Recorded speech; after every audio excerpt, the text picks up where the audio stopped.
प्राचीन समय में हमारे ऋषि मुनियों ने कुछ ऐसे तरीके खोज रखे थे जिससे वह लंबी आयु तक बीमारियों से मुक्त होकर अपना जीवन जी सकते थे। आज के इस वीडियो में हम उन नियमों में से सबसे प्रमुख नियम का उल्लेख करेंगे जो बेहद ही आसान है और जिसे अपनाकर कोई भी व्यक्ति, आदमी या औरत, बूढ़ा या बच्चा, कोई भी इसे अपनाकर बीमारियों से मुक्त होकर स्वस्थ जीवन जी सकता है। इस नियम को समझने के लिए सबसे पहले यह समझिए कि पुराने समय में हमारे ऋषि मुनि सूर्यास्त के बाद कभी भी भोजन नहीं करते थे। चरक संहिता में इसके कारण का उल्लेख करते हुए बताया गया है कि मनुष्य के शरीर में पाचन क्रिया को संचालित करने वाली जठराग्नि होती है, जिसे कुछ लोग पाचन अग्नि के नाम से भी जानते हैं। और ये जठराग्नि यानी कि पाचन अग्नि सूर्य के संपर्क के साथ ही अच्छे तरीके से काम कर पाती है। और जब सूर्यास्त के बाद कोई मनुष्य भोजन करता है तो रात के समय उसकी पाचन अग्नि सक्रिय नहीं होती, जिसके कारण धीरे धीरे पाचन क्रिया का काम बाधित होने लगता है और इसी कारण समय के साथ शरीर में बीमारियों का जन्म होने लगता है। यही सभी बीमारियों का मूल पैदा होता है। अगर इस मूल को यहीं पर खत्म कर दिया जाए, मिटा दिया जाए, तो एक शरीर जीवन भर बीमारियों से मुक्त रह सकता है।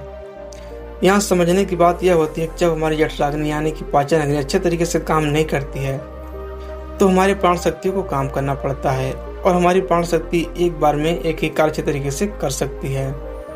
जब हमारी प्राण शक्ति पाचन क्रिया में लग जाती है तो हम गहरी नींद नहीं ले पाते हैं और इसी वजह से 8-10 घंटे की नींद लेने के बाद भी कुछ लोग सुबह उठते हैं तो थका थका महसूस करते हैं। इसका कारण ये होता है कि प्राण शक्ति की जो ऊर्जा रात के समय हमारे शरीर को अंदर से ठीक करती है, उसे रिपेयर करती है, तो यही ऊर्जा रात के समय जब मनुष्य होता है उस समय यह उसके शरीर की बीमारियों को ठीक करने में अपना समय लगाएगी और धीरे धीरे समय के साथ आपका शरीर अपने आप अपनी बीमारी ठीक कर लेगा। लेकिन इसके लिए आपको अपने रात्रि का भोजन सूर्यास्त से होने से पहले करना है, ताकि आपकी जठराग्नि जो कि सूर्य के संपर्क में ज्यादा अच्छे से कार्य करती है वो आपके भोजन को जल्दी पचाने में आपकी मदद करेगी और जिसकी वजह से आपकी प्राण शक्ति दूसरा कार्य कर सकती है। यदि आप शाम के 6 से 7 बजे के बीच में भोजन करते हैं और आप रात में 9 से 10 बजे करीब सोने जाते हैं तो यह जो 2-3 घंटे होते हैं इसमें आपका ज़्यादातर भोजन पच चुका होता है और बाकी का भोजन रात्रि के 1 बजे तक पूरी तरह से पच जाता है और उसके बाद आपकी प्राण शक्ति बॉडी को रिपेयर करने में लग जाती है, बीमारियों को ठीक करने में जुड़ जाती है। और यही वह समय होता है जब आपका शरीर खुद को डिटॉक्स करना अपने आप शुरू कर देता है। इस प्रक्रिया को अर्ध उपवास कहा जाता है, जिसकी पूरी अवधि 16 घंटे की होती है। लेकिन जो लोग दिन में 16 घंटे उपवास करने में सक्षम नहीं है वो 12 घंटे से शुरुआत कर सकते हैं। यानी कि अगर आपने रात्रि को 7 बजे भोजन किया है तो आप अगले दिन सुबह 7 बजे ही भोजन करें, जिससे कि आपकी बॉडी को तकरीबन 12 घंटे का समय मिलता है खुद को रिपेयर करने का। इस अर्ध उपवास में हमारे शरीर में क्या प्रक्रिया घटित होती है, पहले इसको समझिए। जब हम अर्ध उपवास करते हैं तो हमारे शरीर को पूरी तरह से भोजन नहीं मिलता, इसलिए शरीर इस जरूरत को पूरा करने के लिए हमारे शरीर की कोशिकाओं में जो बैक्टीरिया होते हैं उनको ही खाना शुरू कर देता है। इसी वजह से हमारी कोशिकाओं का अपने आप शुद्धिकरण होने लगता है। वैज्ञानिक भाषा में इसे ऑटोफेजी कहा जाता है। इसका मतलब होता है बॉडी को सेलुलर लेवल पर डिटॉक्स करना। सिर्फ 21 दिन के लिए जो मनुष्य इस प्रक्रिया को अपना लेता है उसकी त्वचा में निखार आने लगता है, उसके बाल गिरने कम हो जाते हैं, सुबह अच्छी ताजगी होती है, रात को गहरी नींद आती है और मानसिक तनाव बिल्कुल मिट जाता है।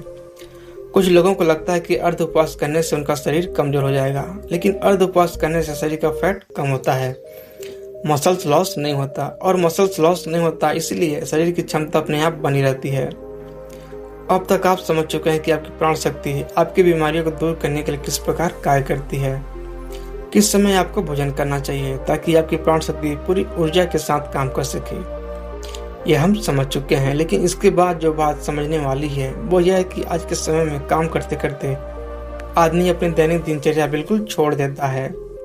वो किस प्रकार सही समय पर भोजन करे। अगर वो रात के समय काम करता है तो वो किस प्रकार भूखा रहे, क्योंकि उसे तो आदत हो चुकी है रात के समय देर से खाना खाने की। और कुछ लोगों के साथ समस्या ऐसी है कि वो भूखे नहीं रह सकते हैं, थोड़ी थोड़ी देर में उन्हें भूख लगती रहती है। तो ऐसे लोग किस प्रकार इस प्रक्रिया का लाभ उठा सकते हैं। देखिए, अगर आप 16 घंटे का उपवास कर रहे हैं तो इसके लिए आपको बीच बीच में कुछ लिक्विड चाहिए जिससे आपकी बॉडी भी हाइड्रेटेड रह पाए और आपके शरीर के डिटॉक्स करने की प्रक्रिया भी तेज हो जाए। शुरुआत में अगर आप अपना रात्रि का भोजन 7 बजे कर लेते हैं तो आपको 10 बजे तक भूख लगे ही लगेगी। उस समय जब आपको भूख लगे तो उस समय आप नारियल पानी पी सकते हैं। इससे शरीर में बहुत सारे लाभकारी फायदे भी होंगे और आपकी डिटॉक्स की प्रक्रिया तेज हो जाएगी। इसके अलावा आप कॉफी भी पी सकते हैं। और जिन लोगों का वजन ज़्यादा बढ़ा हुआ है, वो अपने वजन को कम करना चाहते हैं, तो वे लोग थोड़े गर्म पानी में एक नींबू निचोड़कर उसको पी सकते हैं। इससे उन्हें अद्भुत लाभ होंगे। कुछ दिनों में वो पाएंगे कि उनके शरीर का वजन कितना तेजी से घट गया है। लेकिन जिन लोगों को ठंड जल्दी लगती है, जुकाम जल्दी होता है, खांसी हो जाती है, बुखार हो जाता है, तो ऐसे लोग रात में पानी में नींबू निचोड़कर कभी ना पिएं। रात को त्रिफला चूर्ण भी लिया जा सकता है, जो कि बहुत लाभकारी होता है। यह आपके शरीर को डिटॉक्स करने में उसकी बहुत सहायता करता है। सुबह आपका पेट अच्छे से खाली होगा अगर रात को आप त्रिफला चूर्ण लेकर सोते हैं। जिन लोगों को डायबिटीज या फिर शुगर की प्रॉब्लम रहती है, ऐसे लोग अर्ध उपवास पूरा करने के बाद जब अपना पहला भोजन करते हैं, यानी कि सुबह ब्रेकफास्ट जब वो करते हैं, तो हल्के गर्म पानी में एप्पल साइडर का विनेगर, दालचीनी के पाउडर और ऊपर से एक नींबू निचोड़कर पी सकते हैं।